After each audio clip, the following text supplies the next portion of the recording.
know. And then I'll let you introduce yourself, and then we'll get cracking. All right? Oh, sorry, I missed that, Steve. Say again. So I'll do the intro, and then I'll let you introduce yourself, and then we'll just get rolling with basically everything we've been speaking about for the last 20 minutes. And Yeah, we'll just sorry. content. Like, do you want me to say like what I do, like that kind of thing, what I've done in the past, or yeah? Okay, cool. All right, I'll answer questions. You just be yourself. Alrighty. Right, so this is episode 10 of the Edinburgh Fitness Podcast. Back once again, I've got another guest with me. I have got Kat. How are we doing? I'm really well, Steve. How are you? Good, thank you. Good, thank you. So what I usually start with is I just get the guest to introduce who they are. So you're just going to say who you are, what you do, what your background is. Cool. Okay. So yeah, as much as I hate to admit it, I've been in the fitness industry for like 17 years now. So definitely that proves my age, unfortunately. So very, I suppose, varied career. I actually lived away for 12 years. So I lived in Jersey in the Channel Islands. And I was a coach, personal trainer, group exercise instructor out there. I worked for someone for sort of 4 years, and then I built up my own business thereafter. I moved home to Scotland 4 years ago and started my career with the gym group. And I'm now general manager in Edinburgh City. And I still do PT and coaching online. I've specialised in women's fitness for the majority of my career. And I suppose that came from the majority of my clients at the start of my career were females. And I started digging deeper into the effects of hormones and all those different things, and how that is a little bit more challenging for females when it comes to fitness and nutrition. So predominantly work with female clients now. Awesome. Do you find there was any differences between your fitness when it was in Jersey compared to when you're in Scotland, like the dynamics of the people you work with? Or Oh, definitely. For me, a massive influence is definitely weather and environment. It's huge. Jersey has a warmer climate. We would sort of have a nice climate round about from April to the end of September time. So there's a real drive to be more active and definitely get outdoors more as well. So a lot of time in the summer, I delivered a lot of sessions outdoors as well. I truly believe, and even for myself, I noticed this when I came back to Scotland. My sort of motivation to be active, to get to the gym and do things, it definitely was harder for me. And I think a lot of it to do was I'm cold. I don't want to go outside. I don't even want to get to the car to the gym. So that had a massive influence on me and my mood. That's what I feel with regards to the mood, like you say, the difference that half an hour sunshine could do to your whole day, kind of thing. So. Yeah, huge. And actually, my first year back, after 12 months, I started taking a vitamin D supplement. And whether it be a placebo effect, and I know there's lots of good research to back up vitamin D supplements, it has a massive impact on me, and I've never stopped taking that vitamin D supplement. And I think that was because I went from being exposed to lots of sunshine to all of a sudden not being.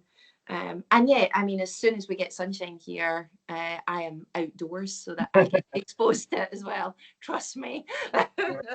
Exactly. I am a sun worshipper. It's one of those things, vitamin D supplements is something I didn't really consider in the past, but the more and more I've heard about it recently, more and more folks seem to be taking it and getting benefits from it. So something that I've looked at recently, but I found that when I travelled to Australia for a year and stuff like that, I came back and folk were like, oh, what was it like? And I was like, do you know when it's sunny here? I was like, that's what it's like all the time. Like everyone's in a much better mood. The energy levels of everyone just seems higher. Everyone's more active. They were working for their life outside of their job, as opposed to just their work was their life kind of thing. It was just, I mean, I worked at a plasterboard factory over there, Yeah. and it was amazing because we finished at 2 o'clock every day. So I Yeah. had the whole afternoon where I was just like on the beach, and I was like, I could get used to this. The money is all right, but I could get used to it. It was Yeah. amazing. So, like you said, it definitely had an impact. Oh, massively. And even on family lifestyle and things like that, kids used to finish school at 3 o'clock and they would get picked up and you were going straight down to the beach. And whether it be then mum or dad would then come after work and you'd have a barbecue on the beach for your dinner. I mean, like just such a different lifestyle. So I totally get the Australia thing. We'll just finish the podcast and we'll all just move to Jersey I then. know, I know. Just move. You're going to be fitter and healthier if you just leave Scotland. Done. Problem solved. Edinburgh Fitness Podcast is now renamed. Yeah, just move. Right. So, what have you been up to during lockdown? So I think we're coming up to 8 weeks now on lockdown. 8 weeks on Friday. Somebody did it. Like, So what? about a week before actually we went into lockdown, a lot of my clients didn't want to come into the gym. So I started the process of moving my one-to-one sessions over onto FaceTime sessions. So I'm really busy, still doing a lot of that. So I work most mornings from about 8 till 12, Monday to Friday. I also stepped out my comfort zone and started to do some live Instagram fitness classes, which I've really enjoyed. And for me, it's been a nice way to still connect with that gym community. And also, I'm going to be super honest, it's actually made me get up in the morning and exercise and show up.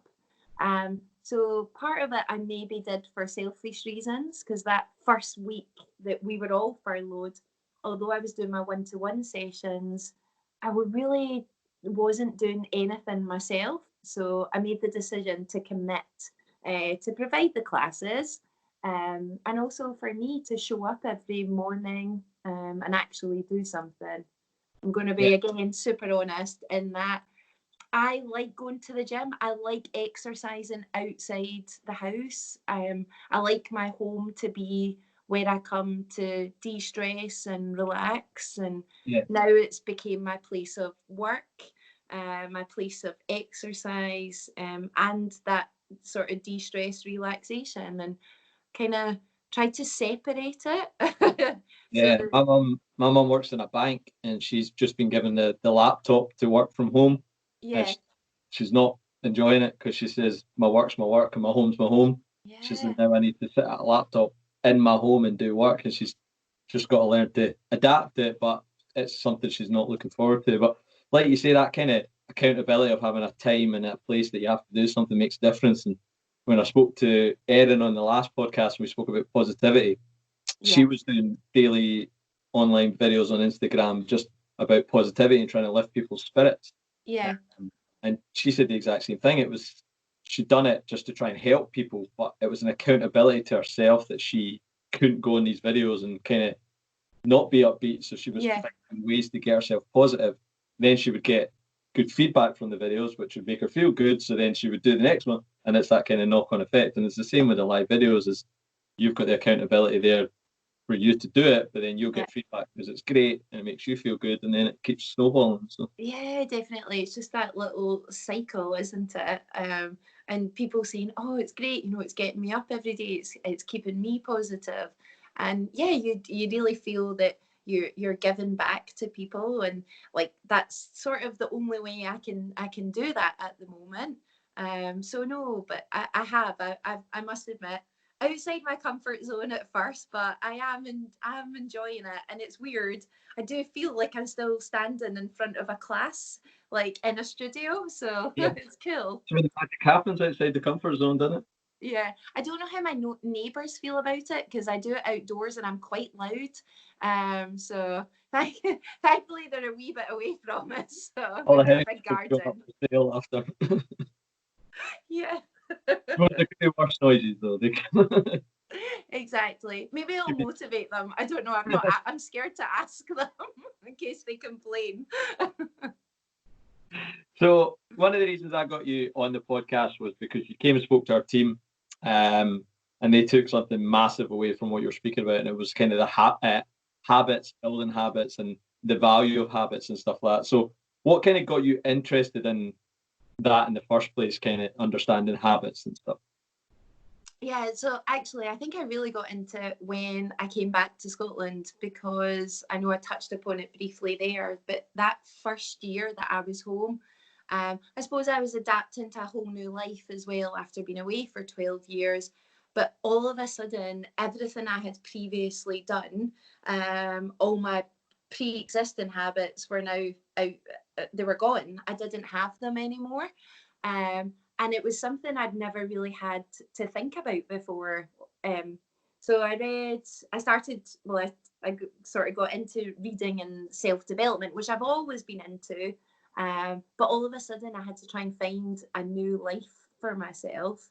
And I very quickly found out that actually all that was all everything I did every day in life. It was all just habitual. It was all just a habit, and I now had to form new ones. Also, unfortunately, in the first 12 months of being home, I formed some really bad ones, like not exercising. Whereas I'd gone from being super active every day to all of a sudden I wasn't working at first. As well, I was reconnecting with friends and family, so I was doing loads of going out, eating and drinking, and don't get me wrong, I absolutely loved it. My bank balance didn't, and definitely my jeans didn't. But personally, I was totally satisfied. Um, so I quickly realised that when I came home after these 12 months, that I had established really bad habits that were so different. Um, so the first book I read was The Power of Habit by Charles Duhigg, which you might have, I don't know if you've read or you've probably possibly heard of. And so that was the first one I read. And then last year, or maybe about 18 months ago, the one that really resonated with me was Atomic Habits by James Clear. And I know that's kind of banded about a lot, maybe, in the fitness industry and elsewhere. But I think what he did for me was he made it really simple. It just really simplified habit formation for me.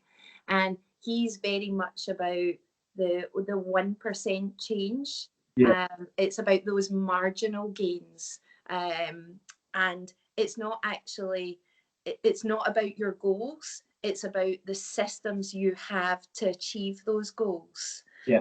And that in the last 18 months, that is completely changed how I do everything, how I think about everything, personally, and also I've put it into my business. I've put it in with my team, and my clients as well.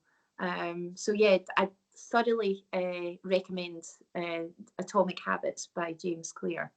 Yeah, I read that after obviously you came and spoke to us, and like you Yeah. say, it was just so simple because I'd actually heard marginal gains a long time ago from the British cycling team and place you used to work and stuff, and it never hit home because I was just like, yeah, okay, blah blah blah. But then it was just like you say that's kind of the power of a good coach or the power of somebody who's good in their industry is they just simplify it down. And they say I've started a 20-day challenge with Paul Mort. Yes. And he basically started with there's only two things you really want to change is your kind of how you feel and what you do. Yeah.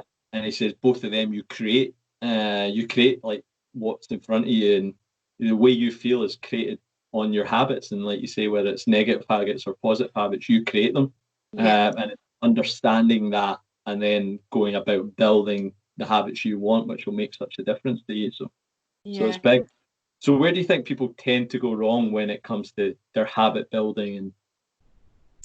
And So I think it's identifying that it's not about willpower, it's not about motivation, it's not about self-control. yeah, So many people will say, yeah, I'm trying to get motivated to go to the gym. And you probably will have that one day of motivation, or you'll have a few of those days where you feel really motivated if we're about going to the gym, or you feel really motivated to eat healthy that day. But that probably only lasts for that split second, almost, that motivation. And I think that's where people go wrong. They look for motivation. And let's be honest, I would think you would probably agree with me, even as a fitness professional, it's hard to get motivated to go work out. It's hard to get motivated to eat healthy. It's hard to say no to the glass of wine. We're exactly the same.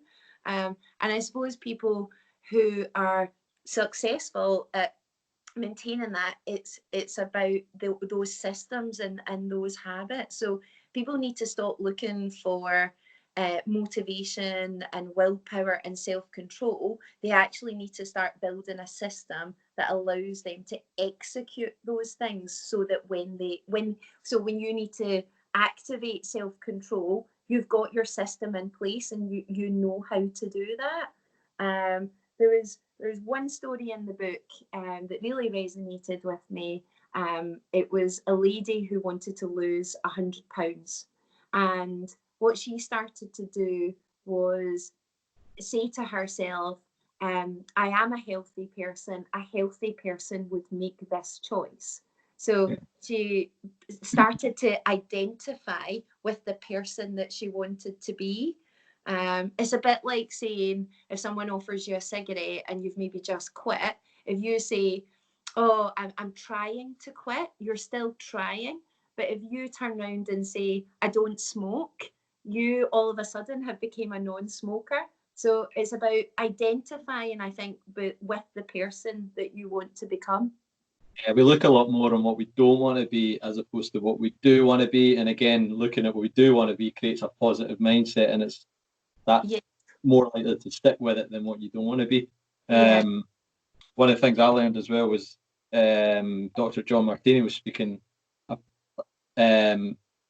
like why we always don't want to do things, why like our initial thought about things is no. He says it comes from your kind of primal instinct of it was either like eat or be eaten. So obviously there's a fear and you want to be safe and stuff like that. So everybody has, like you say, has that they don't really want to exercise or they don't really want to eat healthy and stuff like that. But it's about finding the habits that you go, right, I'm going to do this and I want to do this. And this kind of thing is, like you say, it doesn't matter you're a fitness professional or not, there'll be some days you don't want to exercise and there'll be some days you do. Yeah, definitely. And I think like I didn't realize, but I'd always practiced marginal gains with my clients.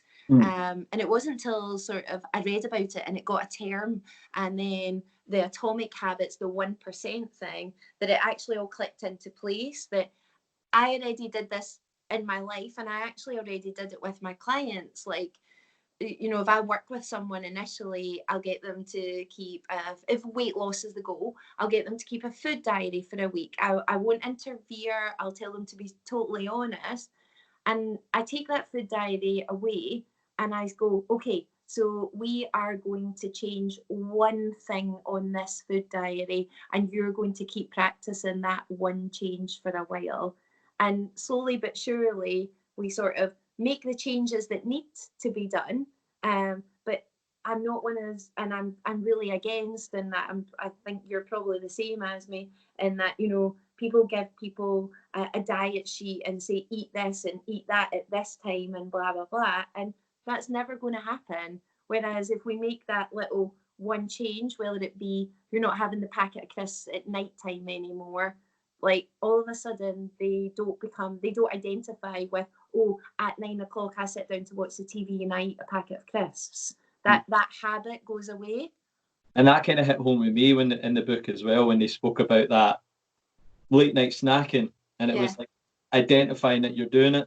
You know what I mean? That a lot of times subconsciously you don't even realize you're doing it. And one of the things that hit home with me when I was doing the 8-week challenge with Mark Coles and had to eat a certain meal plan, it was one Friday I came home from work, and before I knew it, my head was in the fridge going, what's it? Because it was Friday. It was like weekend. I was actually in the fridge, and it went, Dave, you can't. You can't You're do this. like, oh yeah, and it took that moment for me to go, that's a bad habit that I've been doing on a Friday. I come home from work and I go straight to the fridge and go, it's Friday, time to grab something, a beer or whatever it is. So it was a kind of real eye opener. Exactly. So yeah, I think that's what people do is sometimes they try. Majority of people I've worked with, it's at one point, whether it be when they've came to me and they're like, I'm going to exercise 4 days a week and I'm not going to drink wine and I'm not going to eat chocolate, and we've seen it. We've seen people do it time and time, and we still keep perpetuating this yo-yo that everybody tries to overhaul everything at once. And of course, it's never going to happen because you've got habits that you've maybe developed for like 30, 40 years. yeah, you're trying to fix it in 30 days. Exactly, and that's not going to happen. So the little changes will add up to the bigger sum of gains. Absolutely, always. Yeah, that's what I was saying, because I've done the 30-day home challenge with some of my clients, and each video I kind of just say that we're doing it this way because on day 31, Yeah. I don't want you going, I don't know what to do now. Yes. I want you to know that, like you say, you just implement this week, implement this week, and then on day 31, you go, all right, I kind of know what I have to do going forward now, as opposed to going, program's over now, I've stopped training, I can go and eat whatever I want, and then, like you say, you yo-yo up, and then it's that vicious cycle, which a lot of us in the fitness industry, or a lot of people in the fitness industry, can be quite bad at creating. Is they focus on this short-term result, creates that short-term mindset, and then, like you say, all it does is yo-yos them back and round and round and round again. So, and I think like even during lockdown, a few people have said the term to me, oh, this is my new norm, and I really don't agree with that because this isn't our new norm. This is just a period that we're going through. And yeah, it's good to form some habits during this period that keep you getting up every day. And I've certainly done that. I totally was initially. I got to step off that hamster wheel from work and all those things, and I was like, right, I'm going to do this, I'm going to do that, I'm going to achieve all these things before I go back to work. I did that. I was that person. And after about 4 weeks of lockdown, I sat one day and I was like, I have achieved and done none of those things. Yeah. And it wasn't because I didn't really want to or it wasn't a goal, but all I had was the goal. I hadn't worked out the plan of how I was going to achieve the goal. And I think that's been quite interesting for me, like to sort of go, well, so I started this week very, very differently. And I came up with a plan of what I wanted to do. And I forced myself out of bed at 6:30 in the morning to go a walk every morning, to do 45 minutes of self-development. So I'm on like day 4 only.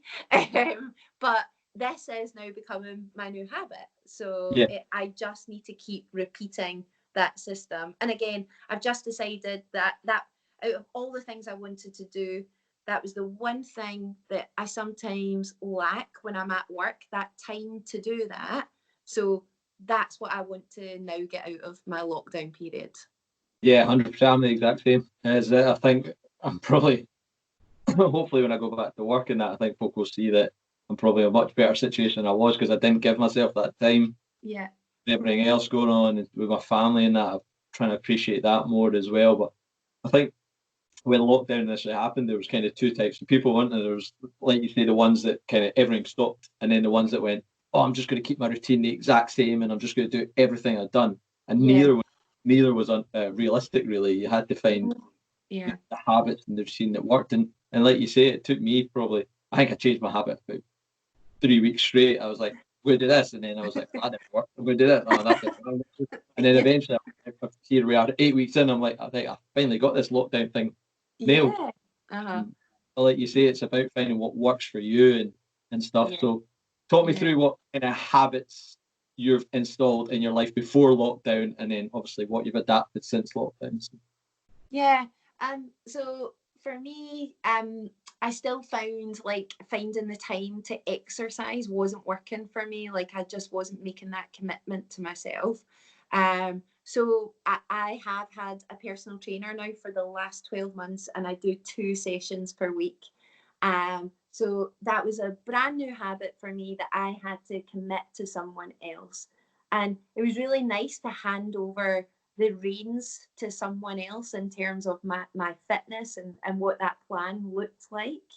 So that was a brand new habit for me, that I committed to. We went through a huge house move at the end of last year, and definitely in terms of my eating and stuff, all of a sudden my habits changed. We went to a big renovation project, and stuff like that. So again, I sort of thought I had to go back to the basics of, okay, we're going through this period. What does my new habits look like? But the things I've committed to is definitely my exercise. So I do those 2 hours regardless. So as long as I get them in during the week, that's my new habit and my times. I read. I have to read every day, and I make sure that I do 30 minutes of reading every day. That doesn't mean it has to be 30 minutes all in the one go. So I've broke it down into sort of 2 15-minute segments. So because actually sitting down for 30 minutes to read, I was even finding that challenging. So I've sort of broke that habit down as well. Time with family and friends, I was definitely very guilty, of not finding that time. I was always too busy, or I was always doing this, or I was always doing that. So I do now, like on a Sunday, I completely turn my phone off. Like I don't connect. So that's obviously time for Craig and I, my partner. So on a Sunday, I turn my phone off. Doesn't matter what's happening. Like my mum and that, and they know just in case, so they can phone the house phone in those days.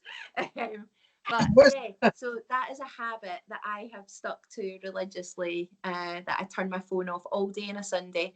I'll turn it back on a Sunday night. I'll have a quick look, probably set my alarm for the Monday morning, and that is literally it. My clients know as well that they can message me on a Sunday, but they're not going to get a response on a Sunday.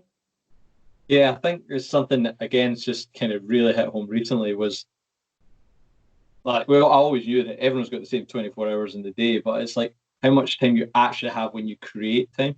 Yeah. And do those kind of things, and it's like everything kind of slows down for you. You get so much more done.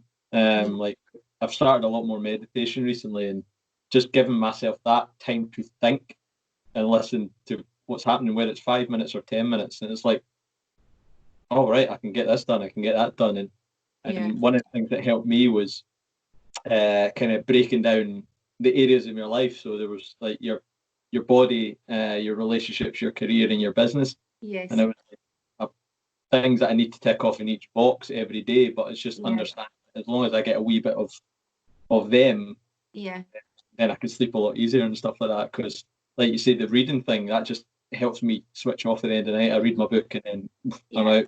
Whereas if I don't, I'm sitting in bed just like wide awake, going, right, I've got this to do. So it's massive kind of thing when you're doing all that kind of stuff. So and you beat yourself up. So like my reading, like I said, I've separated it into 2 15 minutes. So the reading I do, like either if it's the morning, I obviously travel by train, so I have luxury of doing a little bit of reading there. So I'll spend normally 15 minutes on my train journey now. And that reading is about like my personal development, about my business, or about, something that helps me at work or in business. And then my 15 minutes that I do at bedtime, that is pure enjoyment. It's probably some really rubbish chick lit book, but actually I totally switch off and it's amazing. I love it. It does it. And it makes such a difference, doesn't it? Just giving yourself that wee bit of time. Like you say, giving yourself your own time. Yeah. and then it just makes you kind of a better person, and then you're kind of giving the best version of yourself for other people as well. And that was kind of something I didn't always appreciate, was didn't focus enough on my own development, that I wasn't giving my best version to other people, and then the knock-on effect of that kind of thing. Definitely. So let me ask you a question. When you're at work, do you take a lunch break? No. Do you like go away from your desk? No. No. And it's something that I will learn to do. I think based on this, I always, when I kind of reflect back on my work, I was like, I'm always really busy at work. And I'm like, I'm not. I'm active, but I'm not busy. Yeah. Like I'm not really. I think there's a difference between like specific action and progress. And progress, Yes. we think we're moving forward and we're doing stuff that's benefit, but it's not really. It's just safe. It's comfortable. Where specific action is like, I will do this and I will get something out of this. And like you said, giving yourself that lunch break to breathe and stuff takes away this kind of useless job you're doing and focus on the specific action. So it's something that I think I was bad at and I want to change going forward. So.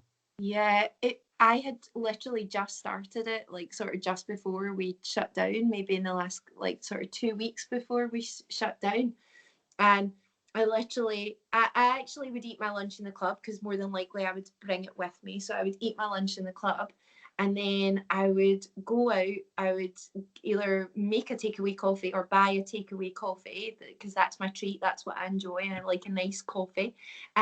So I would go buy a takeaway coffee, and obviously I'm very lucky. I get to walk around Princes Street and stuff like that. And I literally would go for a 30-minute walk with my coffee, sometimes listening to an audiobook, a podcast, or sometimes just having silence and just walking about for 30 minutes. And I'd come back, and I genuinely really felt a difference in doing that, just going away and switching off. It's just giving your energy a boost, isn't it? Yeah, definitely. Something that kind of, again, hit home with me. It was like, how good do you feel going back to work after like a holiday?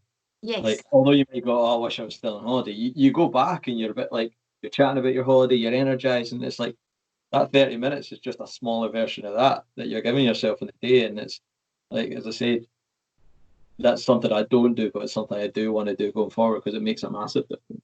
Yeah, I agree. Like I've been there and done that, like worked like 12-hour days, and not because I needed to, because I had to be, but I was choosing to do that. And actually, let's be honest, I was probably only productive for about 3 or 4 of them, like, if 100%. I'm being honest.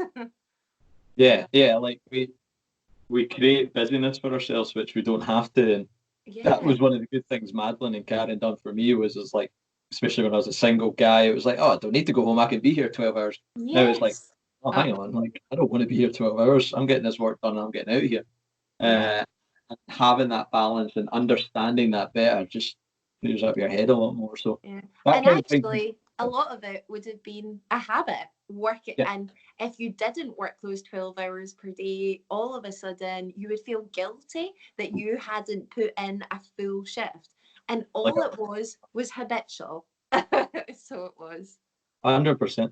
And that actually brings me to the next part. So I was going to talk to me about kind of the language with regards to habits. And, when you're creating like positive habits, it's very easy to say like, I'm going to train 5 times a week, but like what turns kind of the goal into reality when it comes to habits? Yeah. So I think sort of touching back to putting those systems in place, and I know I keep harping back to James Clear's book, but one of the things he talks about is sort of habit stacking. So like if you so say you got up in the morning and you brush your teeth, which probably the majority of us do. Then you get up in the morning, brush your teeth, but you commit to doing 10 squats when you brush your teeth. And it's sort of adding on another habit into something that you would do every day regardless. Like for me, I get up and I make a coffee first thing in the morning.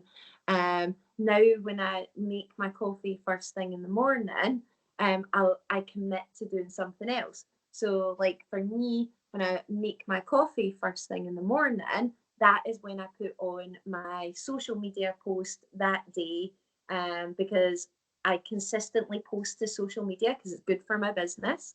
So my commitment is when I make my coffee in the morning, that's when I post to my social media.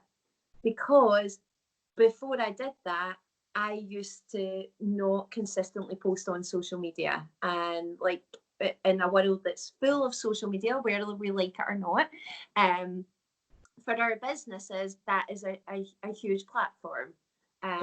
So that was me, make my coffee and post to social media. So it's about finding different ways.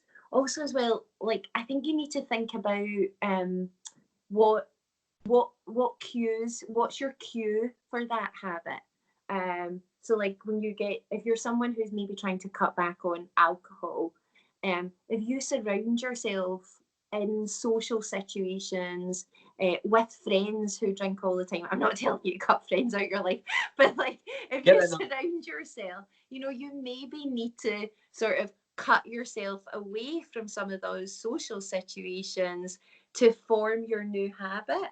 Because initially when you still go in like to going out with your friends who maybe drink a bottle of wine and you only want to have a glass of wine, you need to cut back and then put yourself back into the situation once you've got your new habit. um, and I think some of it's to do with reward as well for me. So when I see the benefits of my new habit, I think that plays a, you know, we're all sort of motivated, aren't we, again, by when we feel the benefits, and you know that it gives you that extra little push to stick to the habit. And I think your environment, like we were sort of saying about the sunshine, it is crucial. So you want to create an environment that will help you with your new system of habits. So you hear all the time, like if you want to exercise first thing in the morning, you need to say to yourself, I am someone that gets up at 5:30 in the morning and goes to the gym. And that person who gets up at 5:30 in the morning and goes to the gym has their gym clothes laid out. As soon as they get up, they put their gym clothes and their trainers on and they get into the car. And I believe you need to make it as easy as you possibly can. So like if you leave your gym clothes out first thing in the morning, you will get up, you'll put them on straight away, and that means you'll go to the gym. You need to get up and you need to spend 10 minutes trying to find them in the clean laundry or in your drawers, or then trying to find your trainers. Before you know it, that has just become an absolute nightmare, and when you go to do it the next morning, you cannot be bothered. Yeah, 100%. And it's like when we kind of said before, it's like we want excuses because we want to be comfortable, we want to be safe, and it's how easy is it to create excuses when things aren't simplified. And like when we said before, we like a coach's job is to simplify it for you. Your job is to simplify that habit for yourself, that there is no excuse why I can't get up and do this. As opposed to going, oh, I can't find my trainers, game over kind of thing. So it is, it's that make it as easy as possible. I think big thing is definitely the way that we talk to ourselves. And I know that's probably a whole other conversation as well, but that definitely has a massive effect on our habits. Like people say, oh, I really want to be able to like run 5K. And like you kind of touched on this, but once you've achieved the 5K, then what do you do? Because you've achieved it. So that was the goal. But I think if you said to yourself, I want to become a runner and I want to be someone that runs 3 to 4 times per week, all of a sudden that's a really different goal. And that doesn't mean that a 5K goal can't be within you becoming a runner. But all of a sudden you're becoming that person that is a runner who will achieve 5 kilometers eventually, or 10, or a half marathon, or a full marathon, whatever that may be. I think one of the things that I got with regards to the habits was the time element of it. Like it was SMART goal, like a time aspect to it. And it was like you were saying, it was like having your doing your squats whilst you brush your teeth or something. It's committing to a time, and it's very easy to say, oh, I'm going to start eating healthier. But until you kind of put that time aspect to it or something like that, that's when it starts to hit home and starts to become a reality. Is that at this time I will do this, or Yeah. commit. I will run it, and I will get up at 6:30, and I will meditate at that time, or I will do my social media post with my coffee. It's committing to a time, and that for me helps me really hit home a habit. So. Yeah, definitely. They did a research study on, they had like three different groups, and the first group like were told to exercise and just note it down when they exercise. The second group were told the same, but they were also shown like motivational videos on why exercise and fitness was good for your health, and like coronary heart disease and cancer and all those things. And so some really powerful messages were delivered to them. And then the third group, they weren't given the messages about how good exercise was for you, but what they made the third group do was write down the, I am going to get up at 6:30 and go for a run. So they had to commit to the time and the days. And the most successful group were the ones that actually wrote down the day and the Yeah, time that they were going to exercise. yeah, So yeah. yeah, definitely. I've definitely found that, and I found like the I worked on my evening habit, my nighttime habit, and like you say, it was just that habit stacking, and that's benefited. And now I've worked on my morning one, and it's exactly like you said. My Yeah, morning routine now is so much better than it was because I committed to getting up at a certain time every single day. I've committed to a morning walk, and now I'm building on my next habit is to, after that, I'll journal. After that, I will meditate, and I've nailed a lot of the things I want to do before like 10 o'clock in the morning. Whereas before it was like I should meditate. I'll do it later. Oh, Madeline wants to play. I'll go and play with her now. And it yeah, was just like, nothing was getting done, and it was like you say, you're just spinning, but you're not actually going anywhere, kind of thing. So yeah, definitely. I think for me, one of my bad habits was waking up in the morning and scrolling through yes, Instagram and scrolling through my social media. Um, and that was when I realized that actually the time I spent scrolling, I could have put on my own post, and that is way more beneficial to me than what it is scrolling through everyone else's. So that was when I'm still going on social media, but I've made the flip of making it beneficial to me rather than just mindlessly scrolling. exactly. Where attention goes, energy flows. Yes, exactly. It's like you say, you could either look at or do something creative, or you could just do mindless work. And Yeah. when you get one of those apps that tracks your screen time and stuff like Moment and stuff like that, and when you actually look at that and you're like, my I word, like I've been scrolling social media, and it's like you still thinking it's for like 10, 30 seconds, and it's like 10 minutes, and it's like, yeah. what a waste of time. No, What have I achieved in that time? Nothing. Whereas when yeah. you get your posts out, and the good thing about your posts as well, which you're saying, is how do your clients know when you're going to post if you didn't know when you're going to post? Now they know when to expect stuff from you because you now know when you're going to post that thing out, and it helps Exactly. Yeah. everybody in the situation. Yeah. Definitely. I think like social media is a double-edged sword. I'm a huge fan of it. I think it's done it does an amazing job. And equally I get the downside of it and stuff like that. I actually have a client who does 10 press ups, and their reward is that they can then scroll on social media.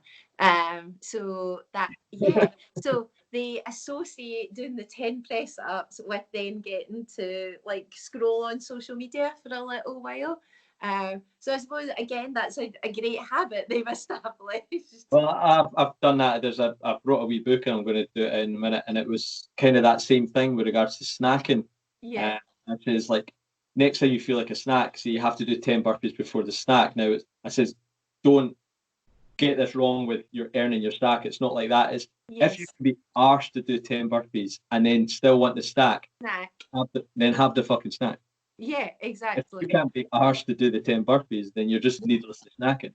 And it's Yeah, identifying that habit and stuff like that. And like you say, it's like they then go, right, well, if I can be asked to do 10 push ups, then I do yeah. want to scroll. But if I can't Exactly. do it, then I'm just wasting time. So, Yeah, yeah. And I think like another way to I think start to form the habits that you want to is really make them obvious. Make sure they're in your face. Like don't hide them.